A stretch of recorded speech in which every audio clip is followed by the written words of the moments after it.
Hi guys! So kay dugay-dugay man jud ko wala naka-upload og mga sharing ng mga life story, experience or kanang mga advice or kanang mga kuan ba guys, mga na-experience na ko nga gusto na ko i-share sa mga manan-aw ba nga para maka-encourage sad ko or kanang maka-share po ko sa akong mga experience ana maka-advice o.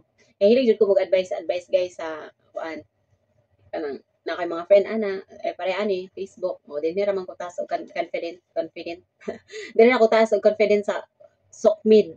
Hindi mo ko maulaw, ako naman isa. Pero pag naay ka over, lumun kay ko, dahil ka nang maulaw. Ay, di man sa dingon. Maulaw lang yun ko, guys. Pero, siyem na, pwede man sa ko banding-banding or basta maulaw lang ko, maulaw mo ko tanawan. Okay. So, sa inanin ako nga paagi ba, guys, na taas ko confident. Charot. So, sa dito magsugod, guys, no, kaya na kayo i-share sa inyo, kabahin niya siya sa mga kuan, mag-advise ko sa mga dalagingging o kanang mga dalagunggong. So, syempre, kada naman ta teenager ni agi naman ta nga stage. So, gusto ko mga tag advisor kanang kuan ba para makuhaan sad nila og idea ba guys. So usa ko magsugod guys, so daday ko i-shout out. Charot. I-shout out na to guys. Ay bisag usa ka buo. Kinay nagpa-shout out sa kuasa. Makatawa naman sad ko. Eh syempre, kuan ba ya? Hindi ba tag anang wala taga-expect ba nga na pwede maka mag-comment nga kuan mo ganan siya magpa-shout out sa next upload. Charot. I-appreciate na to na guys. Ako ma-appreciate man ko bisan mga small things ya. Shoutout na to si Bike Tayo 7055. Wala yan. Pero pag ko na nga, naay magpa-shoutout kay di ra ba jud ko tamaran mo shoutout kani ganing mag-share gani nga taas magay akong video kada pa magpa-shoutout char. Pero pag naay magpa-shoutout ra mo kay mo-shoutout naman sad ko. So guys, so mo na to siya guys, i-shoutout na ko si Bike Tayo 7055 iyang YouTube channel guys. So sa YouTube channel nako na siya ning comment nga magpa-shoutout daw siya sa next na ko-upload. So, shoutout! Basara na ninyo guys kung kinsa ang ngalan sa nagpa-shoutout.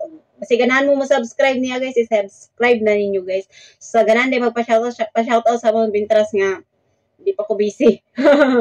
So, nga na rin ko guys. Appreciate ko sa mga small things. So, muna siya guys. So, kani atong topic karon guys. Kabahin ni siya sa kanang i-advise na ko sa mga dalagingging. Kaya ni Agi man taan na kita mga kuan naman pila na may kuan na toron. Siyempre nahimo naman tang mga mama o na tay mga baby o sa mga kabatch na ako nga ana dili naman ta teenager so niagi na taan ang mga butang sa nagyan sa karon sa mga dalagingging o dalagunggong o mga teenager. So ako advice sa inyo guys sa mga teenager.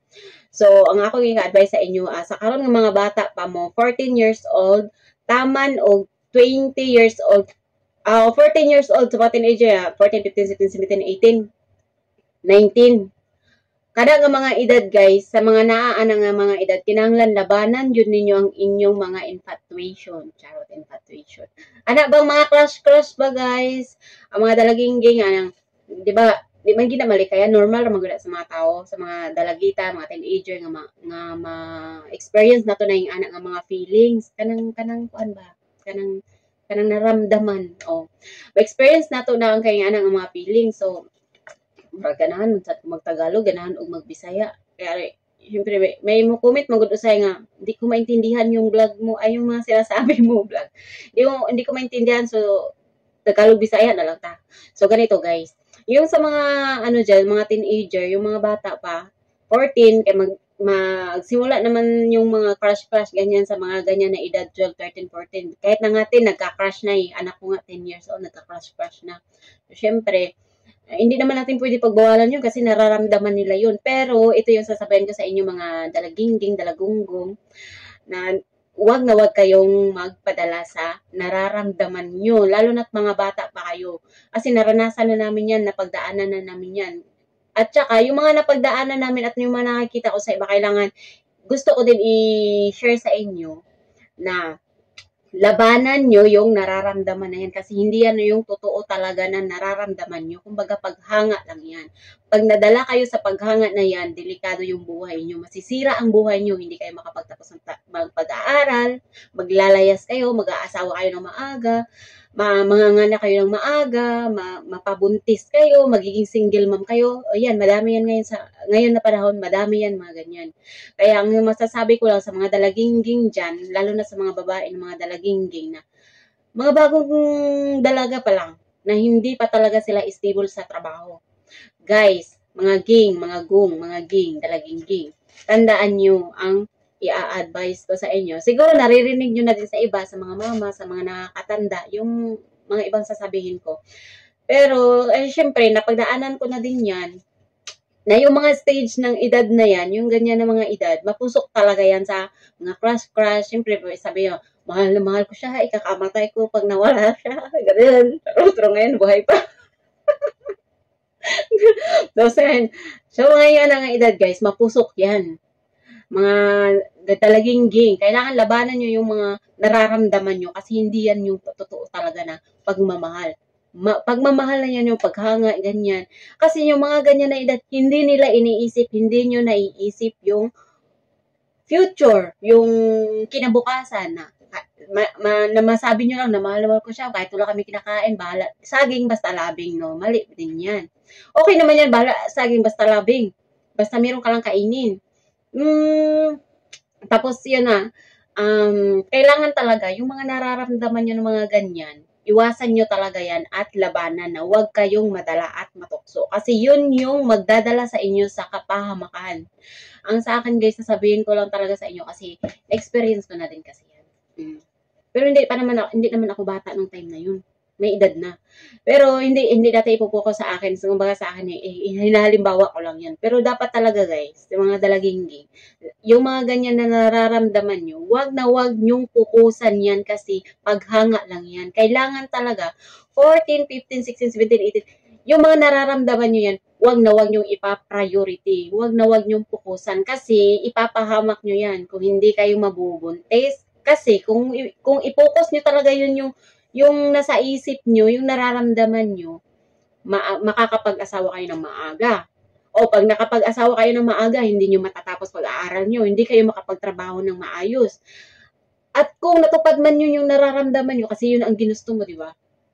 Pagdating ng araw, pag nagkaanak ka na, wala kang sapat na trabaho, yung pareho kayong dalawa bata, paano nyo buhayin yung anak nyo? Kailangan talaga lagpasan nyo yan sa mga edad na ganyan. Pag nalagpasan nyo yan, 20 up, nakapagtrabaho na kayo niyan. Kahit hindi kayo professional, hindi nyo na ma-prioritize yung nararamdaman nyo. Iniisip nyo na yung kinabukasan. Kasi sa stage kasi ng teenager, hindi nyo yan maiisip yung ganito, ganyan. Pag nagmahal kayo sa isang tao, nababaliwala yung lahat ng pangarap nyo. Kaya wag nyong i-focus yung nararamdaman nyo sa nagiging boyfriend mo. Okay lang naman yung inspirasyon. Gawin nyo lang inspirasyon. Yun ang pinaka-point doon. Gawin yung inspirasyon, pero wag nyong gawin na dahilan ng pagsira ng pangarap nyo kung ano yung gusto nyo sa buhay. Gawin yung inspirasyon. Okay lang yan na mag-boyfriend, mag-girlfriend. Basta, labanan nyo yung sobrang pagmamahal. Kasi minsan yun din yung nagdadala sa inyo ng kapahamakan. At yun na yung makakapag-asawa kayo ng maaga, mapaanakan kayo, magiging single mom kayo, masisira yung pangarap nyo. Kung nagpadala kayo sa nararamdaman nyo, kung ano yung nararamdaman nyo sa jowa nyo or girlfriend or boyfriend, yan.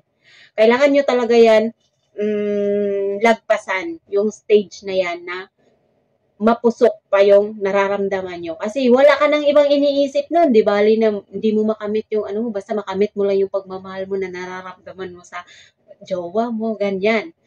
Hindi mo na naiisip kasi nga, nangingibabaw yung pagmamahal. Ang sa akin lang naman, sinishare ko siya kasi, yun talaga yung stage na yan na mapusok tayo eh, yung nandun yung sobrang pagmamahal, parang hindi na nga tayo kakain dahil sa sobrang pagmamahal, pag iniwala, hindi na kakain. Yung iba, isusumpa-sumpa pa na, ganyan, mamamahal, ganyan. Oh. So, ngayon, buhay pa naman. Kaya, hanggang ganun lang yun eh. Kasi nadadala tayo sa emosyon natin, kailangan talaga maging matatag tayo sa nararamdaman natin. Huwag tayong magpadala. Kasi pag once na nalagpasan nyo yun, naging 20 up na kayo, at once na nakapagtrabaho na kayo, ang mapupokus nyo na doon, yung kinabukasan nyo, hindi na yung pagmamahal. Kumbaga, mabigyan nyo na ng magandang plano yung buhay nyo. Hindi nyo na magiging, kumbaga nga, pag hindi ka pa nga masyadong stable sa buhay, naiisip mo na wag muna ako mag-asawa kasi unahin ko muna yung ganito. Kasi nandun ka na sa edad na iniisip mo na yung kinabukasan. Kaya yung mga edad na yan na 11, 12, 13, 14, 15, 16, 17, 18, 19, 20, mapusok pa yan. Kumbaga, nangingibabaw pa talaga yung pagmamahal pag pinaprioritize nila yun. Talagang masisira talaga yung buhay ng isang teenager. Kasi nadadala nga siya sa nararamdaman niya. Kasi hindi na iniisip mo na yung kinabukasan, iniisip niya lang yung pagmamahal. Kaya kayo mga dalagunggong, makinig kayo sa magulang nyo. Makinig kayo sa kapatid nyo na nakakatanda sa'yo. At sa mga kapatid na nakapag-asawa, lalo na ako, hindi naman na ako bata. Napagdaanan ko din yung stage na yun. Kaya sinishare ko sa inyo kung ano yung nakakabubuti na gagawin nyo sa panahon at sa edad nyo ganyan. Kasi hindi mo talaga pa alam ang mapupuntahan mo pag inuna mo yung pagmamahal na ganyan-ganyan kasi nga mapusok, di ba?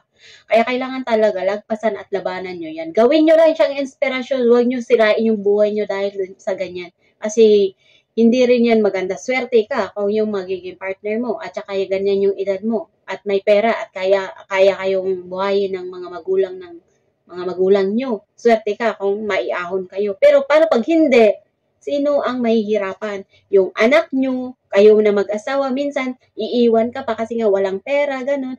Kasi hindi sila nag-iisip ng mabuti ba? Kaya ang maipapayo ko lang sa mga teenager ngayon, habang bata pa kayo, wag muna kayong magpadala sa nararamdaman yun. Lalo na bata pa kayo at hindi pa kayo nakapagtrabaho at nakapagtapos. Kasi guys, marirealize nyo yan once na may pamilya kayo at naghihirap kayo at hindi nyo matututsusan at hindi nyo ma-provide ang mga kailangan ng anak nyo at yung kailangan mo. Kasi iba na yung priority mo, hindi na yung sarili mo. Imbes na makapagtulong ka sa magulang mo kasi may pangarap ka, imbes na matatapos, hindi mo siya magagawa pag nag-asawa ka na maaga. Pag may anak ka na, pag may pamilya ka na, hindi mo na siya magagawa. Magagawa mo man yun. Pero, yung pangarap mo, hindi mo na matutupad. Kaya thanks God na lang ako, at thankful na lang ako na yung kumbaga yung pangarap ko, hindi man siya natupad dati. At least, wino-work out ko talaga na matutupad ko kahit paunti-unti lang, kahit hindi man lahat. At least, kumbaga yung kasi late na din kaya nga sinishare ko na sa inyo kasi napagdaanan ko yan, kaya yung hindi man ko man siya nagawa dati, pero at least binigyan pa ako ng chance ni Lord na hindi ko talaga sinayang. Kaya hindi naman tayo lahat ng mindset at ng gusto, lalo na sa mindset, yan, hindi tayo lahat ng mindset is pareho. Okay sana ko yung mindset nyo, mindset ko din is pareho. May chance pa. Paano pag wala na? Paano pa? Simple, pag nag-asawa tayo, iba na yung priority na to, pamilya na. Hindi na yung magulang natin, hindi na yun sila. Iba na pag nag-asawa tayo, di ba? Paano tayo makatulong ng buo? Yung pangarap natin na gusto nating abutin pag may mga ganun. Paano na yun? Wala, di ba? Kaya habang maaga pa, habang bata pa kayo, i-priority mo muna yung gusto mo sa buhay mo, wag mo na yung nararamdaman nyo kasi bata pa kayo. Dala lang yan ng mapusok na nararamdaman nyo. Gawin nyo lang inspirasyon. So, ganoon guys. Sobrang haba na yung video ko. Ang sarap kasi mag-advise. Ang sarap mag-advise. Gusto ko talaga mag-advise. Hindi ako nasasawa. Ipapakinggan mo ako, hindi. Basta pag na-share ko lang ng advice. Siyempre, meron din kasi iba na kailangan nila ng advice. Hindi ko naman sa nila lahat na ganito, ganyan. Siyempre, may sarili pa rin tayong decision. Hindi natin sila maipi-place. Pero ako naman, pag nag-a-advise ako, pakinggan mo ako hindi, basta na-share ko lang yung gusto ko, okay na yun, ma-appreciate man nila, okay lang yun. Ay, hindi man, okay lang yun at least. Ay, ang gusto ko lang ma-share ba sa iba? So, gusto ko lang ma-share siya na, siyempre, may iba din na nakikinig, na-inspire sila, yung gusto din nila yung may magpayo. Kasi meron kasi iba nagpapayo, pagalitan, yun. Pangit din naman yun. Magpapayo ka, pagalitan mo is, lalo na hindi makikinig. Ako pag nagpayo ako, hindi ko ginajudge. Hindi ko pinapagalitan. Pinapakinggan ko muna. Tsaka ako magbigay ng advice. Kaya ayoko kasi makasakit ng tao eh. Kasi hindi natin hawak yung nararamdaman nila. Kahit ganun yung mga sinasabi ko guys. Sincere ako sa mga sinasabi ko ba guys. Huwag nyo lang masamain. Kasi ako, yung mga na-experience ko, gusto ko i-share. Gusto ko siya i-share para makuhaan nyo ng aral, ganyan. Tapos, yun na nga guys, yung pinaka-point ko dun, na ano, sa mga bata pa ngayon, ng mga dalaginging, dalagunggong, huwag muna kayong magpadala sa nararamdaman nyo. Sikapin nyo muna malagpasan nyo yung edad na yan kasi pag nalagpasan nyo na yan at makapagtrabaho na kayo, doon na kayo makapag ano sa mga gusto nyong gawin. At natupad nyo yung gusto nyo at makapagtulong talaga kayo sa gusto nyong tulungan. O, ganyan na guys. So, yun lang. Tapusin ko na guys kasi alas 2. Kakain pa ako. Gusto ko pa sana magsalita. Kaso, mahaba na yung video, guys. Mahirapan ako sa susunod na naman. So, madami pa ako sana gustong i-share. Pero, yun lang muna. Bye-bye at ingat. Tandaan nyo yung mga sinasabi ko, lalo na yung mga magulang nyo na nag-a-advise sa inyo, pakinggan nyo. Kasi, alam nila yung tama at mali. Yung mga bata pa kasi, pag napusok pala sa pagmamahal, hindi na nila alam ang tama at mali. Ang ginagawa na lang nila, yung nararamdaman nila, yun na lang yung sinusunod. Kaya, yun na guys. At saka ito pa guys, isa na lang. Pag merong nagja-judge sa inyo, hayaan nyo sila. Hayaan nyo sila mag-judge sila. Ikaw pa din ang nagdadala sa sarili mo. Basta alam mo yung ginagawa mo na tama naman yung ginagawa mo. Hayaan nyo sila. Huwag nyo silang pakinggan. Ako, nagja-judge din ako ng ibang tao pero hindi ko, syempre nakikinggan, napapakinggan ko pa rin, naririnig ko. Pero, oo, syempre nasasaktan din, di ba? Pero, kahit anong sabihin nila, may sarili akong desisyon, may sarili akong gusto. Pag alam ko naman tama ang ginagawa ko at alam niyo yung gusto ko talaga yung ginagawa ko.